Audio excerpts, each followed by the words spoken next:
ایسا افغانستان میں بعض حلقے یہ الزام لگاتے رہے کہ داعش جو ہے وہ پاکستان میں ہے، لیکن اب داعش کے امپورٹنٹ فگر شریف اللہ جو پکڑے گئے اور امریکہ کے حوالے کیے گئے،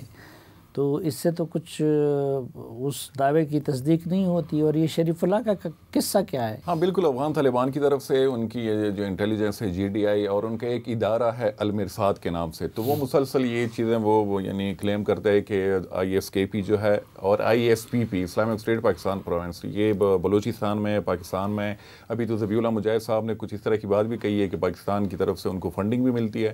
تو یہ الزامات تو ہے۔ تو مجھے یہ زیادہ الزامات کی حد تک یہ چیز لگ رہی ہے، کیونکہ جس طرح پاکستان وہ کہہ رہا ہے کہ TTP حافظ گل بہادر لوگ افغانستان میں بیسڈ ہیں، تو اس کو کاؤنٹر کرنے کے لیے وہ یہ تھیوری لے کے آئے ہیں کہ ISKP پاکستان میں ہے۔ اور جہاں تک یہ شریف اللہ صاحب کا تعلق ہے، تو یہ تو اس کی کافی ہسٹری ہے، یعنی جو ملیٹنٹ ہسٹری ہے، انہوں نے جو بڑے بڑے حملوں میں شرکت کی ہے، یعنی اس میں براہ راست خود یعنی ملوث رہے۔ 2016 میں کابل میں جو US ایمبیسی پہ حملہ ہوا تھا، جس میں 11 کے قریب گارڈز مارے گئے تھے، اس میں یہ براہ راست خود ملوث تھا، خودکش حملہ کو وہاں تک پہنچانا۔ پھر یہ 2021 میں جو کابل احمد کردے ایئرپورٹ پہ، اس میں پھر کراکس سٹی ہال میں ماسکو میں جو حملہ ہوا تھا بڑے طرز کا، تو اس میں بھی یعنی 3 جو ہیں اس میں تو براہ راست اس نے ایڈمٹ کیا ہے۔ FBI کے جو آفیسرز آئے تھے، میرے خیال میں پاکستانی آئے تھے، انہوں نے جو ایفیڈیوٹ وہاں پہ ورجینیا کورٹ میں سبمٹ کرائی ہے اور اس کو پیش کیا ہے، تو ان کے اس ایفیڈیوٹ میں یہ خود یعنی اس چیز کو انہوں نے ایڈمٹ کیا کہ اس میں براہ راست ملوث ہوں، اور ان کو کچھ تصاویر دکھائی گئی ہیں، تو انہوں نے اس کو بھی وہ کیا ہے کہ ہاں یہ میں اس کے ساتھ رابطے میں تھا، خاص کر جو ماسکو میں کچھ لوگ پکڑے گئے تھے ISKP کے۔ تو یہ جو آپریشن تھا، تو اس میں مجھے نہیں لگ رہا کہ یہ صرف پاکستان اور CIA کے بیچ میں تھا، تو اس میں ریجنل سطح پہ بھی انٹیلیجنس شیئرنگ کی وہ چیزیں سامنے نظر آ رہی ہے۔ وہ ماسکو کی طرف سے بھی، وہ ہو سکتا ہے ایران کی طرف سے بھی ہو، پاکستان اور CIA کے بیچ میں تو ڈیفینیٹلی چیزیں تھیں۔ اور لیکن جس طریقے سے اس کو یعنی ٹرمپ نے سیلیبریٹ کیا، جس طریقے سے انہوں نے اپنا وہ یعنی ایک بڑی اچیومنٹ قرار دیا، تو میرے خیال میں پاکستان کی ایک بہت بڑی اب وین کہہ لیں ڈپلومیٹک فرنٹ پہ، اس کو ایک نئی اوپننگ ملی ہے تعلقات کو اسٹیبلش کرنے میں۔ افتخار، آپ کو کیا لگتا ہے کہ ڈونلڈ ٹرمپ جو اپنے اسلحے کی بار بار ذکر کر رہا ہے، تو کیا وہ کوئی افغانستان میں دوبارہ مداخلت کر سکتے ہیں؟ میرے خیال میں امریکہ کبھی افغانستان سے جدا ہوا ہی نہیں۔ اگست 15 2021 میں انہوں نے انخلا کیا، افغانستان سے جدا نہیں ہوئے، اور افغانستان کے لحاظ سے جو سٹیٹمنٹس انہوں نے دی، آبویسلی مجھے ایک اس کے برعکس جو ہے کچھ اور ڈیولپمنٹس بھی ہیں جو اس بات کا اندیہ دیتے ہیں کہ امریکن انٹرسٹ افغانستان سے جو ہے وہ ختم نہیں ہوا۔ پرٹیکولرلی جو UAE کے اندر، متحدہ عرب امارات کے اندر جو میٹنگز ہوئی، جس میں سراج الدین حقانی ان کو جو ہے وہ لیڈ کر رہے تھے، کچھ اور طالبان کے فگرز بھی جو ہے وہ گئے، اس میں تو لگتا ہے یہی ہے کہ جو اب امریکی رول ہے وہ UAE کے ذریعے جو ہے کابل کے اندر جو ہے وہ راؤٹ جو ہے وہ ہوگا، اور اس کے بہت سارے جو ہے یعنی محرکات جو ہے وہ نظر آتے ہیں۔ لیکن جہاں تک آپ اسلحے کی جو ہے وہ بات جو ہے وہ کر رہے ہیں، اسلحہ کیوں نہیں لے جایا گیا؟ وہ سب کو پتہ ہے کہ اسلحہ اس لیے نہیں لے جایا گیا کیونکہ اس کو لے کر جانے کا خرچہ جو ہے وہ وہاں پر رکھنے سے جو ہے وہ زیادہ تھا، تو انہوں نے اسلحہ جو ہے وہ چھوڑ دیا۔ یہ پولیٹیکل یا ریٹوریکل جو ہے سوال و جواب تو جو ہے وہ ہو سکتے ہیں امریکہ کی طرف سے، لیکن اس کی کوئی فزیکل وائبلٹی لگتی نہیں ہے کہ واقعی میں اسلحہ یہاں سے لے کر جو ہے وہ لے کر جایا جائے گا۔ اب مجھے تو ایسا لگتا ہے کہ بہت ساری چیزیں جو ہیں امریکہ کے اندر اپنے عوام کو دکھانے کے لیے جو ہے وہ ہوں گی، جو بائیڈن ایڈمنسٹریشن سے اپنے آپ کو جو ہے وہ علیحدہ دکھانے کے لیے ہیں۔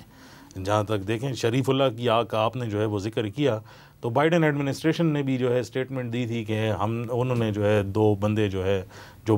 واقعی میں وہ بھی مانے ہوئے تھے، کیونکہ جب اس قسم کے ایک ڈیبیٹ ہے، صافی صاحب سوری مجھے 1 منٹ دے دے، ایک ڈیبیٹ جو ہے وہ چل رہی ہے جس میں افغانستان کی طرف سے جو ہے یہ بات جو ہے وہ کی جا رہی ہے کہ یہ کوئی بڑا آدمی نہیں تھا، اور ایسے ہی جو ہے وہ بات کی جا رہی ہے۔ آج صبح جو ہے میں دیکھ رہا تھا کچھ بہت سینئر انڈین جرنلسٹ نے بھی جو ہے وہ اپنے انٹیلیجنس کے سورسز کوٹ کر کے یہ بات جو ہے وہ لکھی ہے۔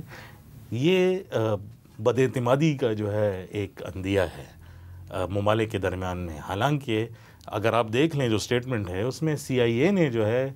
پاکستان کی پریمیئر انٹیلیجنس ایجنسی کو کہا کہ آپ آپریشن کریں، یہ ہماری انفارمیشن ہے، آپ ان کو جو ہے یہ بندہ جو ہے مطلوب تھا۔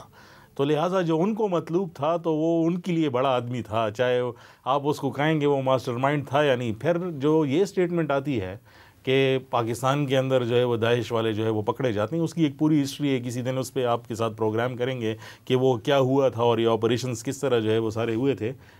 لیکن داعش والے تو امریکہ میں بھی جو ہے وہ پکڑے گئے تھے، بلکہ ارجنٹینا میں بھی جو ہے پچھلے سال کے اینڈ میں جو ہے ایک ان کا سیل جو ہے وہ پکڑا گیا، تو کیا ارجنٹینا ان کو پیسے دے رہا تھا کہ یہاں پر جو ہے وہ آؤ؟ تو یہ جو بات ہے داعش سے جو ہے ریلیٹڈ، چائنا بھی اس کا سفرر ہے، ISKP نے ان کے اوپر بھی اٹیکس کیے ہیں، اتنے امریکیوں کے اوپر نہیں کیے جتنے چائنیز کے اوپر کیے ہیں، رشیا کے اوپر اٹیک کیا، پاکستان کے اوپر کیا، ایران کے اوپر کیا۔ اگر تو یہ 7 مہینے سے جو لمبا آپریشن چلتا ہوا آ رہا ہے، یہ تقریباً اس میں 21 ممالک کی انٹیلیجنس جو ہے وہ شامل ہیں، لیکن اوبیسلی امریکہ کو مطلوب یہ تھا، باقی ممالک کو باقی لوگ جو ہے وہ مطلوب تھے۔ لیکن اس کا حل جو ہوگا، داعش کو فائدہ ہوگا اس کا، اگر پاکستان اور افغانستان ایک دوسرے پر جو ہے وہ الزامات جو ہے وہ لگاتے ہیں۔ طاہر خان صاحب، یہ جو قرم ایجنسی میں جو انسانیت بلک رہی ہے، ہم دیکھ رہے ہیں پچھلے 5 مہینے سے، تو اس کا اس معاملے سے کوئی تعلق ہے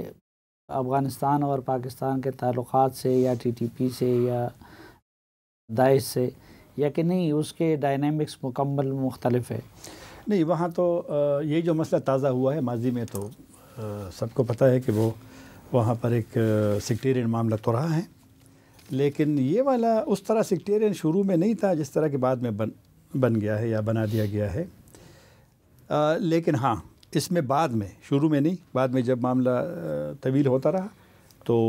وہ تیسرا ایلیمنٹ اس میں بالکل آ گیا تھا۔ اور یہ جو 1 جنوری کو کوہاٹ معاہدے کے بعد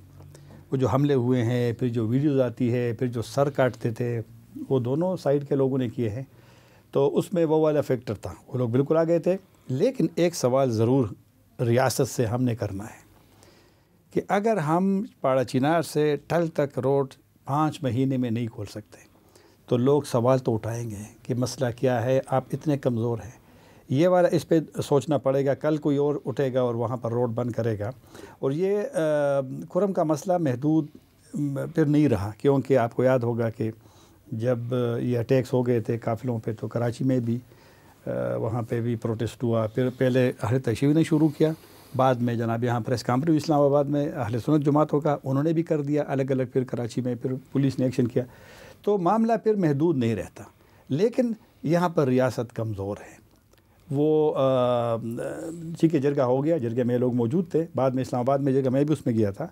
وہ پھر لوگ ہیں کہ ہم نے بغیر ریاست کے اور وزراء کے بیٹھنا ہے، پھر پشاور میں بیٹھے، لیکن مسئلہ تو حل نہیں ہوا۔ خلاچی کا ذکر اس نے کیا، خلاچی تقریباً تیسرا اہم بارڈر آپ کہہ سکتے ہیں اس کو، کیونکہ غلام خان بند، انگور اڈا بند، ضیاء الحق سرحدی کو تو آپ جانتے ہیں پشاور میں،